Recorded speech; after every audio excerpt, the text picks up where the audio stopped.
নমস্কার। আরও একবার সবাইকে আন্তরিক অভিনন্দন। আজকের এই আলোচনাটি শুধুমাত্র মকর রাশির মানুষদের জন্যই গুরুত্বপূর্ণ থাকবে, কারণ আজকের এই আলোচনার মধ্যে দিয়ে আমরা জানব সম্পূর্ণ জুলাই 2025 মকর রাশির মানুষদের জন্য কেমন থাকতে চলেছে সেই সম্বন্ধে। সম্পূর্ণ জুলাই মাসে নবগ্রহ কোথায় ট্রানজিট করবেন, কোথায় কোথায় দৃষ্টি ফেলবেন, কোন কোন গ্রহ রাশি পরিবর্তন করবেন, আর তার উপর নির্ভর করে আপনাদের স্বাস্থ্য, আপনাদের পরিবার, আপনাদের ভাগ্য, কর্ম, সন্তান প্রতিটি বিষয়কেই ডিটেলস আলোচনা করব according to house, according to planet. তো সম্পূর্ণ ভিডিওটি অবশ্যই দেখুন। আলোচনা যদি ভালো লাগে লাইক, কমেন্ট এবং শেয়ার করতে পারেন। আমার সাথে যারা পার্সোনালি যোগাযোগ করতে চাইছেন, জন্মছক যারা বিচার করতে চাইছেন, নাম্বার শুধুমাত্র ভিডিও ডেসক্রিপশনে এবং ইন্ট্রোতে দেওয়া আছে। আপনারা ফোন করে কিংবা হোয়াটসঅ্যাপের মাধ্যমে বুকিং করতে পারেন। আর আপনি যদি একজন নতুন দর্শক হয়ে থাকেন, এটাই সব থেকে ভালো সময় চ্যানেলটিকে সাবস্ক্রাইব করে নেওয়ার জন্য। তো চলুন প্রথমেই দেখে নেওয়া যাক জুলাই মাসের একদম শুরুতে আপনাদের রাশি থেকে নবগ্রহ কোথায় ট্রানজিট করছেন। আপনাদের সেকেন্ড হাউসে অবস্থান করছেন রাহু, থার্ড হাউসে অবস্থান করছেন আপনাদের রাশির লর্ড কর্মফলদাতা শনিদেব। একই সাথে আপনাদের পঞ্চম ভাবে অবস্থান করছেন ভেনাস অর্থাৎ শুক্র গ্রহ, ষষ্ঠ ভাবে রয়েছেন রবি এবং দেবগুরু বৃহস্পতি, সপ্তম ভাবে অবস্থান করছেন বুধ গ্রহ, আর অষ্টমে অবস্থান করছেন মঙ্গল এবং কেতু গ্রহ। তো চলুন আলোচনা শুরু করা যাক। প্রথমেই স্বাস্থ্য দিয়ে শুরু করব। আপনাদের রাশির লর্ডকে কর্মফলদাতা শনিদেব। শনিদেব আপনাদের থার্ড হাউসে অর্থাৎ মীন রাশিতে দেবগুরু বৃহস্পতির ঘরে অবস্থান করছেন। 13 জুলাইয়ের পরবর্তী সময় শনিদেব মার্গী হয়ে যাবেন। দেখুন, এখানে স্বাস্থ্যের কথা যদি বলা হয়, স্বাস্থ্য সংক্রান্ত মেজর কোনো ইস্যুর সম্ভাবনা নেই। 13 তারিখের পরবর্তী সময় শারীরিক দিক থেকে একটু দুর্বলতা আপনি অনুভব করতে পারেন। একই সাথে আপনাদের থার্ড হাউসের লর্ড দেবগুরু বৃহস্পতি এবং চতুর্থ ভাবের অধিপতি মঙ্গল গ্রহ ষষ্ঠ এবং অষ্টম ভাবে অবস্থান করছেন।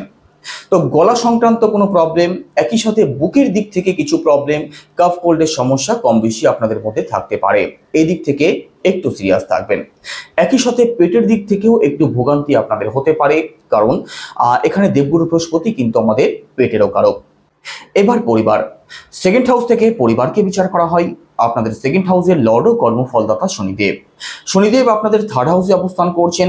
একই সাথে আপনাদের সেকেন্ড হাউসে রাহু অবস্থান করছেন। পরবর্তী 1.5 বছর রাহু কিন্তু আপনাদের সেকেন্ড হাউসে অবস্থান করবেন, কোনো রাশি পরিবর্তন হবে না। আর আমরা প্রত্যেকেই জানি রাহু যেখানে অবস্থান করুক সেই সংক্রান্ত দিক থেকে প্রবলেম, আনস্যাটিসফ্যাকশন কিন্তু অবশ্যই নিয়ে আসে। তো পারিবারিক দিক থেকে একটু সিরিয়াস অবশ্যই থাকবেন, কারণ পরিবারের মানুষদের মধ্যে যে কোনো বিষয় নিয়ে আনস্যাটিসফ্যাকশন থাকতে পারে, বিরূপ মানসিকতা আপনি লক্ষ্য করতে পারেন। একই সাথে সেকেন্ড হাউস থেকে আমাদের ফিনান্স, আমাদের ব্যাংক ব্যালেন্স, আমাদের কথা বলা, আমাদের খাওয়া দাওয়া, এই সমস্ত দিককেও বিচার করা হয়। তো খরচ কিন্তু আপনাদের বাড়তে পারে। ইনকাম আপনাদের তো হবে, সে বিষয়ে কোনো সন্দেহ নেই, তবে ইনকামের সাথে সাথে পাল্লা দিয়ে খরচও কিন্তু আপনাদের বাড়বে। সেকেন্ড হাউসে রাহু, অনলাইন শপিং, এই সমস্ত কিছুর প্রতি আপনাদের খরচ বাড়তে পারে। তো সেভিংসের দিক থেকে একটু সিরিয়াস অবশ্যই থাকবেন। আর একই সাথে নেশাজাত কোনো দ্রব্যের প্রতি আকর্ষণ যাতে না বাড়ে সেদিক থেকেও সিরিয়াস অবশ্যই থাকতে হবে। একই সাথে আপনাদের থার্ড হাউসের লর্ড দেবগুরু বৃহস্পতি আপনাদের ষষ্ঠ ভাবে অবস্থান করছেন। তো জুলাই মাস নয়, পরবর্তী 1 বছর তাদের জন্য একটু চ্যালেঞ্জিং থাকবে যারা অনলাইন কোনো কাজের সাথে যুক্ত আছেন, ডিজিটাল কোনো কাজের সাথে যারা যুক্ত আছেন, সোশ্যাল মিডিয়া, ইউটিউব, ফেসবুক, এই সংক্রান্ত কাজের সাথে যারা যুক্ত আছেন, আপনাদের কিন্তু পরিশ্রম একটু বেশি হতে পারে। তবে পরিশ্রম করলে পরিশ্রমের ফল অবশ্যই পাবেন। শনিদেব আপনাদেরকে দিয়ে পরিশ্রমও করাবেন, কারণ শনিদেব আপনাদের থার্ড হাউসে অবস্থান করছেন।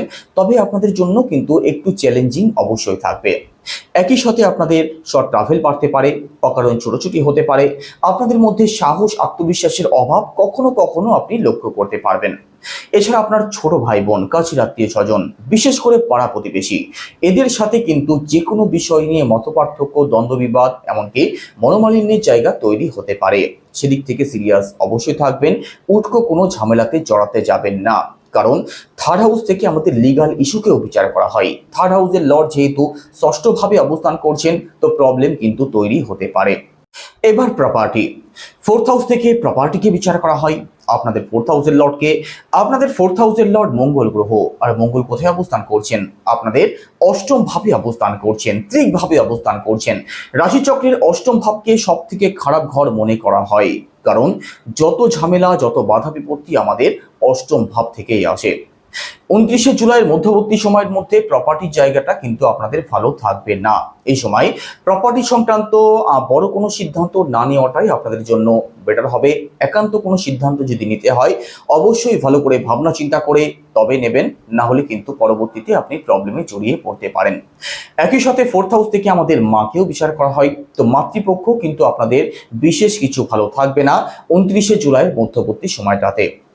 বিশেষ করে এই সময়ে আপনার মায়ের স্বাস্থ্যের দিক থেকে প্রবলেম তৈরি হওয়ার পূর্ণ সম্ভাবনা থাকবে, কারণ 4th হাউসের লর্ড অষ্টম ভাবে অবস্থান করছেন।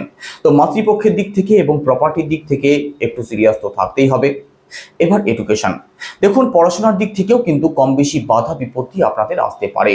এখানে 4th হাউসের লর্ডও ভালো অবস্থাতে থাকছেন না, একই সাথে বিদ্যার কারক দেবগুরু বৃহস্পতিও কিন্তু ষষ্ঠভাবে ভালো অবস্থাতে থাকছেন না। তো পড়াশোনাতে আপনাদের একটু প্রবলেম হতে পারে, কখনো কখনো মন ডাইভার্ট হতে পারে, পড়াশোনাতে মন না বসতে পারে। জুলাই মাসে যদি কোনো এক্সাম থাকে, কোনো কম্পিটিশন থাকে, সেক্ষেত্রে এফোর্ট কিন্তু আপনাদেরকে দিতেই হবে, পড়াশোনার দিক থেকে সিরিয়াস থাকতেই হবে, না হলে কিন্তু আপনার পড়াশোনার দিক থেকে প্রবলেম আসতে পারে। একই সাথে এডুকেশনাল কিছু পরিবর্তন যদি করতে চান, নতুন কোনো সিদ্ধান্ত যদি নেওয়া থাকে, নতুন অ্যাডমিশন যারা নেবেন ভাবছেন, আপনাদের জন্য 29শে জুলাই পরবর্তী সময়টাই বেশি ভালো থাকবে। এবার রিলেশন, পঞ্চম ভাব থেকে রিলেশনকে বিচার করা হয়। আপনাদের পঞ্চম ভাবের লর্ডকে, আপনাদের পঞ্চম ভাবের লর্ড শুক্র গ্রহ সরাসরি অবস্থান করছেন। তো রিলেশনের জায়গাটা অবশ্যই ভালো থাকবে, কারণ প্রেমের কারক এবং আপনাদের পঞ্চম ভাবের লর্ড উভয়ই শুক্র গ্রহ, আর শুক্র গ্রহ সরাসরি যেহেতু অবস্থান করছেন, তো অত্যন্ত পজিটিভ থাকবে রিলেশনের জায়গাগুলো। তো সম্পূর্ণ জুলাই মাসের মধ্যে নতুন কোনো রিলেশন আপনাদের হতে পারে, নতুন কোনো ফ্রেন্ডশিপ আপনাদের হতে পারে। লাভ ম্যারেজ যারা করবেন ভাবছেন, 26শে জুলাইয়ের আগে পর্যন্ত সময়টা আপনাদের জন্য বিশেষ ভালো থাকবে। এই সময়ের মধ্যে নতুন করে কথাবার্তা শুরু হতে পারে যাদের আগে থেকে প্রবলেম তৈরি হয়ে আছে। একই সাথে পঞ্চম ভাব থেকে আমাদের সন্তানকেও বিচার করা হয়, তো সন্তান পক্ষ আপনাদের ভালো থাকবে, সন্তানকে নিয়ে দুশ্চিন্তার কোনো কারণ থাকছে না। ফ্যামিলি প্ল্যানিং যারা করবেন ভাবছেন, 26শে জুলাইয়ের মধ্যবর্তী সময়টা আপনাদের জন্য অতি উত্তম সময় থাকবে। এই সময়ের মধ্যে সন্তান সুখ আপনাদের প্রাপ্তি হতে পারে, তার পূর্ণ সম্ভাবনা রয়েছে। এবার দাম্পত্য জীবন, সপ্তম ভাব থেকে দাম্পত্য জীবনকে বিচার করা হয়। আপনাদের সপ্তম ভাবের লর্ডকে চন্দ্র, আর চন্দ্রের ঘরে বুধ অবস্থান করছেন। 16 জুলাইয়ের পরবর্তী সময় রবিও আপনাদের সপ্তম ভাবেই প্রবেশ করবেন। তো দেখুন এখানে 16 জুলাইয়ের পরবর্তী সময়টাতে আপনার যিনি পার্টনার আছেন তার মধ্যে একটু ইগো প্রবলেম থাকতে পারে, তার মধ্যে একটু ডমিনেটিং নেচার থাকতে পারে। মকর রাশির মানুষদের দাম্পত্য জীবন নিয়ে ছোটখাটো প্রবলেম তো অবশ্যই থাকে, কারণ চন্দ্র যেহেতু আপনাদের সপ্তম ভাবের লর্ড, আর চন্দ্র প্রতি 2.25 দিন অর্থাৎ প্রতি 54 ঘন্টা অন্তর রাশি পরিবর্তন করেন। তো আপনার পার্টনার যারা হয়ে থাকেন তাদের মুড কখন কেমন থাকে সেটা কিন্তু বোঝা মুশকিল। বিশেষ করে 16 জুলাইয়ের পরবর্তী সময়টা থেকে একটু সিরিয়াস আপনাদের থাকতেই হবে পরবর্তী 1 মাস। বাদবাকি দাম্পত্য জীবন মোটের উপরে আপনাদের ভালোই থাকবে। এবার ভাগ্য, নবম ভাব থেকে ভাগ্যকে বিচার করা হয়। আপনাদের নবম ভাবের লর্ডকে, আপনাদের নবম ভাবের লর্ড বুধ গ্রহ, আর বুধ কোথায় অবস্থান করছেন? বুধ আপনাদের সপ্তম ভাবে অবস্থান করছেন। সপ্তম ভাবে বুধের অবস্থান মোটের উপরে ভালোই থাকছে। রবিও প্রবেশ করবেন সপ্তম ভাবে 16 জুলাই পরবর্তী সময়ে। তো ভাগ্যস্থান আপনাদের ভালোই থাকবে, আর ভাগ্যস্থান যেহেতু ভালো থাকবে, যেদিকেই যাবেন যে কাজই করবেন সেদিক থেকে ভাগ্যের সাপোর্ট কিন্তু আপনি অবশ্যই পাবেন। একই সাথে দেখুন সম্পূর্ণ জুলাই মাসের মধ্যে যারা কোনো কাজে শুভারম্ভ করবেন ভাবছেন, কোনো ব্যবসা শুরু করবেন ভাবছেন, বড় কোনো ইনভেস্টমেন্ট করতে চাইছেন, অথবা ঘর পরিবারে কোনো শুভ কার্য, কোনো মাঙ্গলিক অনুষ্ঠান করবেন ভাবছেন, আপনাদের জন্য অতি উত্তম সময় থাকবে, ভাগ্যের সাপোর্ট আপনি পাবেন। একই সাথে আপনাদের পিতৃপক্ষ ভালো থাকবে, উচ্চ শিক্ষার জায়গাটা ভালো থাকবে, লং ট্রাভেল, স্পিরিচুয়াল ট্রাভেল আপনাদের হতে পারে। যারা লং ট্রাভেল, স্পিরিচুয়াল ট্রাভেলে যেতে চাইছেন আপনাদের জন্য বিশেষ ভালো সময় থাকবে। তো ভাগ্যের সাপোর্ট আপনি অবশ্যই পাবেন। এবার কেরিয়ার, দশম ভাব থেকে কেরিয়ারকে বিচার করা হয়। আপনাদের দশম ভাবের লর্ডকে শুক্র গ্রহ, আর শুক্র স্বরাশিতেই অবস্থান করছেন। 26শে জুলাইয়ের মধ্যবর্তী সময়টা কর্মজীবন আপনাদের খুব ভালো থাকবে। এই সময় কর্মজীবনের দিক থেকে সাপোর্ট আপনি অবশ্যই পাবেন। এই সময়ে আপনাদের কর্মজীবনে পজিটিভ কিছু চেঞ্জ আসতে পারে, বড় কোনো অ্যাচিভমেন্ট প্রাপ্তি হতে পারে। চাকরির চেষ্টা যারা করছেন আপনাদের জন্য এই সময়টা অতি উত্তম থাকবে। চেষ্টা করলে এই সময়ের মধ্যে কর্মপ্রাপ্তি কিন্তু আপনাদের অবশ্যই হতে পারে। একই সাথে ব্যবসার কথা যদি বলা হয়, তো সপ্তম ভাব থেকে ব্যবসাকে বিচার করা হয়। দেখুন সপ্তম ভাব ভালোই থাকছে, একই সাথে ব্যবসার কারক বুধও আপনাদের সপ্তম ভাবে অবস্থান করছেন, তো ব্যবসা আপনাদের ভালো চলবে। ব্যবসা নিয়ে দুশ্চিন্তার বিশেষ কোনো কারণ থাকছে না। ব্যবসাতে কিছু অ্যাড অন যদি করতে চান আপনি অবশ্যই করতে পারেন। একই সাথে ডেলি ইনকাম এবং পার্টনারশিপের জায়গাটাও আপনাদের ভালো থাকবে সম্পূর্ণ জুলাই মাসে। তো সম্পূর্ণ জুলাই মাসে কি উপায় অবলম্বন করবেন? প্রথমত মঙ্গলের বীজ মন্ত্র জপ করতে হবে, সেটা কি ওম ক্রাম ক্রিম ক্রমশা ভৌমায় নমঃ, রোজ 108 বার।